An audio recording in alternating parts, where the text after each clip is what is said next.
Assalamualaikum warahmatullahi wabarakatuh. Salam sejahtera untuk kita semua. Yang saya hormati Ibu dosen Rinwati SEMM dan teman-teman yang berbahagia. Sebelumnya, saya akan memperkenalkan diri terlebih dahulu. Saya Diah Tri Agustining Tiara dengan NIM 122216609, jurusan Manajemen SI angkatan tahun 2022. Kali ini saya akan berbicara mengenai komunikasi antar budaya. Saya akan memilih materi yang keenam ini karena menurut saya menarik untuk dibicarakan. Komunikasi antar budaya.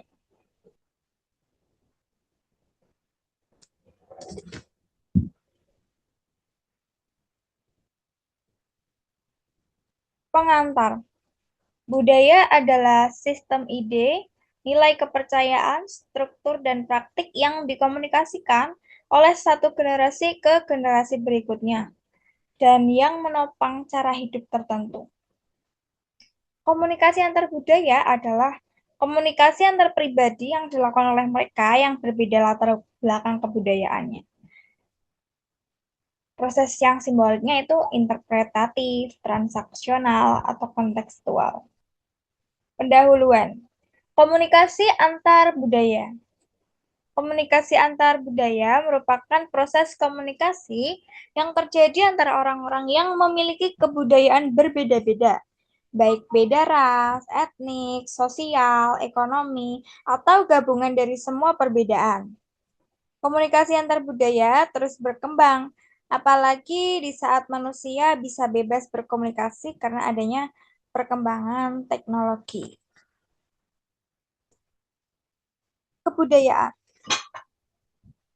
Menurut Edward Burn Taylor, dalam karyanya Primitive Culture, kebudayaan adalah kompleks dari seluruh pengetahuan, kepercayaan, kesenian, hukum adat istiadat, dan setiap kemampuan serta kebiasaan yang dimiliki oleh manusia sebagai anggota masyarakat. Untuk objek materialnya, ada aksesoris perhiasan tangan, alat rumah tangga, pakaian, dan sebagainya. Untuk yang non-material, ada norma, nilai, kepercayaan, atau keyakinan.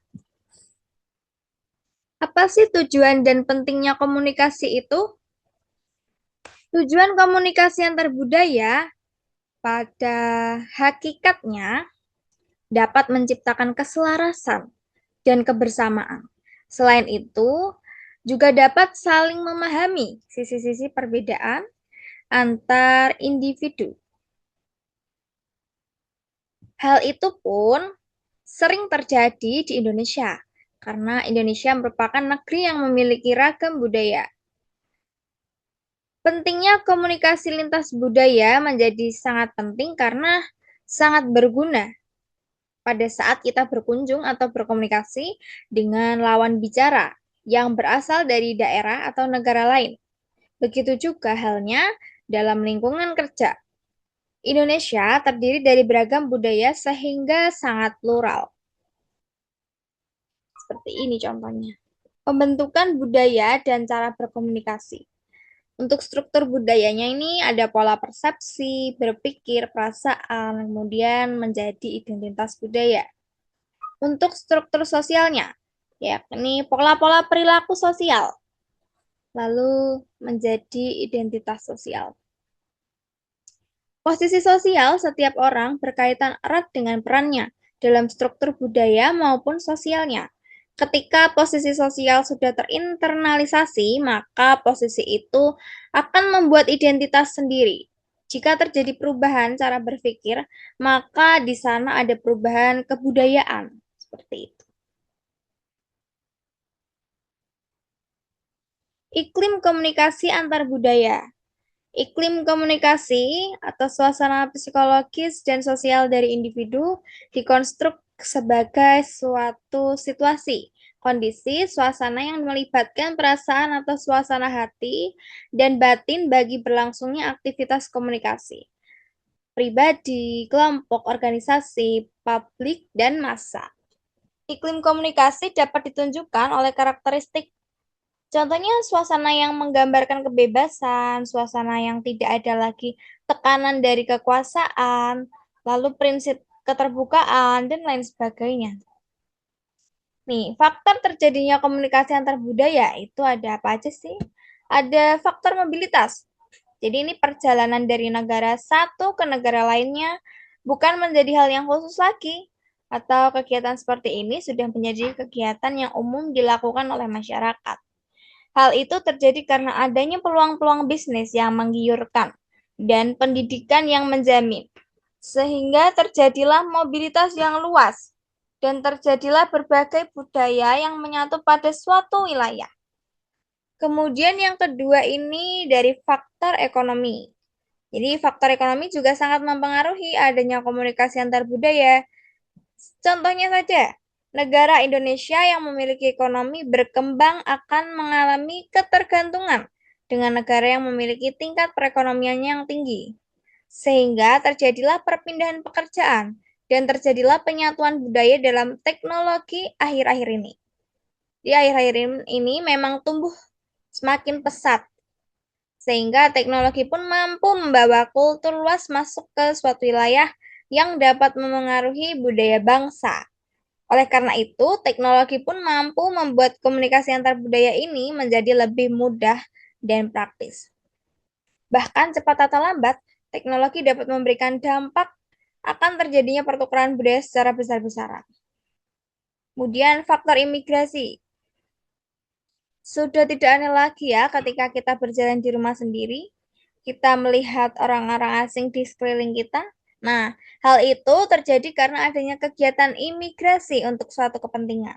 Sehingga terjadilah penyatuan budaya atau yang biasa disebut dengan akulturasi. Nah, akulturasi tersebut menyebabkan terjadinya komunikasi antar budaya. Selanjutnya yang politik ya. Kepentingan politik pun juga ikut andil dalam memberikan dampak munculnya komunikasi antar budaya. Seperti halnya saat Raja Arab berkunjung ke Indonesia, atau sebaliknya saat Presiden Jokowi berkunjung ke negara Australia. Kunjungan negara inilah yang mendatangkan komunikasi antar budaya.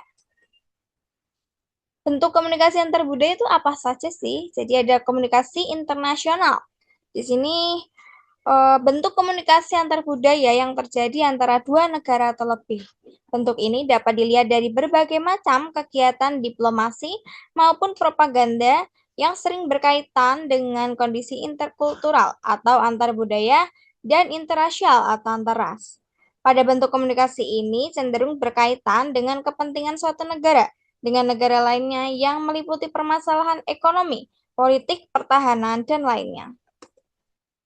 Kemudian komunikasi antar ras. Jadi antar ras ini bentuk komunikasi yang terjadi apabila adanya interaksi atau proses komunikasi pada individu atau kelompok yang berbeda ras. Bentuk komunikasi ini memiliki ciri utama, yaitu komunikan dan komunikator. Berasal dari ras yang berbeda. Ras sendiri merupakan klasifikasi sekelompok individu berdasarkan karakteristik biologis. Komunikasi antar etnis ya. Itu apa sih? Suatu bentuk komunikasi yang mana proses komunikasinya berasal dari etnis yang berbeda. Kelompok komunikasinya berasal dari kelompok orang-orang yang ditandai dengan bahasa dan asal-usulnya yang sama. Oleh karena itu, komunikasi antar etnis merupakan komunikasi antar budaya. Peran bahasa dalam komunikasi apa saja sih? Jadi, karena kebudayaan atau pola hidup mereka yang berbeda akan membuat kesalahpahaman di antara kedua individu, sehingga perlu adanya sesuatu yang dapat menurunkan tingkat kesalahpahaman di antara kedua individu ini agar tidak terjadi pertikaian. Hal ini dapat ditemukan pada bahasa baik verbal maupun nonverbal. Jadi peranan bahasa itu sangat penting, sangat berperan penting dalam komunikasi antar budaya. Karena dengan menggunakan bahasa Indonesia atau bahasa kebangsaan, maka akan meminimalisir kesalahpahaman. Karena bahasa sendiri yang dapat memilah mana marah, mana senang, dan mana yang sedih. Dan juga bahasa merupakan simbolik dari rasa. Hambatannya apa saja sih? Jadi hambatannya ini mengenai perbedaan bahasa, kemudian kesalahpahaman nonverbal seperti gestur tubuh, suara, dan sebagainya, serta dalam persepsi mereka dalam menilai masing-masing kedua suku tersebut. Contoh kasusnya apa sih? Ya, misalnya kita ambil sampel sederhana. Contoh komunikasi antar budaya di dalam keluarga ini antara ibu dan anak. Jadi dimulai ketika ibu saya memanggil saya untuk mengambilkan buah pepaya di dalam kulkas, tetapi ibu saya memanggilnya dengan sebutan gedang. Nah, dalam bahasa Jawa, gedang ini artinya buah pisang. Dan saya pun pergi untuk mengambilnya. Dan saya mencari-cari di kulkas tidak menemukan buah pisang. Dan saya bertanya kepada ibu saya, pisangnya nggak ada, Bu, kata ibu saya ada di kulkas. Di bawahnya itu loh, masa nggak kelihatan? Dan saya cari-cari tetap tidak ada. Dan ternyata gedang yang dimaksud ibu saya yaitu buah papaya. Dalam bahasa Sunda, gedang adalah buah papaya. Namun dalam bahasa Jawa, gedang adalah buah pisang. Jadi kesalahpahaman ya, kesalahpahaman bahasa antar komunikasi. Itu contoh kasus sederhana atau simpelnya. Lalu bagaimana tips kita dalam membangun komunikasi yang efisien dan efektif? Yang pertama itu mendengarkan lawan berbicara. Jadi kita harus mendengarkan dulu secara seksama, secara teliti, secara fokus terhadap lawan berbicara kita. Jangan dipotong pembicaraannya seperti itu. Yang kedua, memberikan informasi yang jelas. Nah, jadi kita harus memberikan informasi yang jelas, di mana harus sesuai runtut ya, sesuai runtut yang diceritakan secara jelas atau tidak hoax seperti itu. Karena kalau kita hoax, itu pasti juga akan menimbulkan kesalahpahaman komunikasi. Kemudian yang ketiga, tidak memotong pembicaraan lawan. Nah, jadi tidak ada seorang pun yang merasa senang ketika mereka masih berbicara namun orang lain mencoba memotongnya. Bukan hanya bersikap tidak sopan, namun sikap tersebut menandakan bahwa kita tidak dapat membangun komunikasi dengan baik. Nah, jadi sikap seperti ini juga bisa menimbulkan anggapan yang negatif orang lain kepada kita.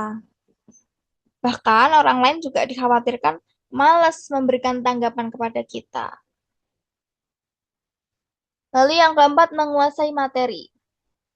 Jadi kita harus memastikan dulu sih kalau kita ingin berbicara, kita ingin berkomunikasi, kita harus menguasai materi apa yang ingin kita bicarakan. Sehingga terjadi kesinambungan antara kita dengan lawan bicaranya. Dan ini juga akan menyebabkan komunikasinya lebih lancar. Lalu yang terakhir, memperhatikan gaya bahasa. Gaya bahasa ini juga sangat harus diperhatikan karena akan terjadi komunikasi yang efektif ini dapat terjalin jika kita memperhatikan gaya bahasa. Ya, jadi kita harus menyesuaikan dengan siapa lawan bicara kita pada saat itu. Jadi ada saatnya kita menggunakan bahasa yang sifatnya formal, itu jika kita berbicara dengan atasan atau rekan kerja jika usianya yang lebih tua, seperti itu. Namun, masalah jika berbicara informal bisa kepada teman saja, kepada sahabat, keluarga dekat, rekan kerja yang seusia atau sepantaran, begitu. Jadi kita harus menyesuaikan gaya bahasa kita itu pada saat itu kita berbicara dengan siapa. Terima kasih telah menonton video presentasi dari saya dan saya mohon maaf apabila masih ada kekurangan, kesalahan baik dari kata-kata saya, dari ucapan saya mohon maaf yang sebesar-besarnya. Terima kasih. Wabillahi taufiq wal hidayah. Wassalamualaikum warahmatullahi wabarakatuh. See you next time.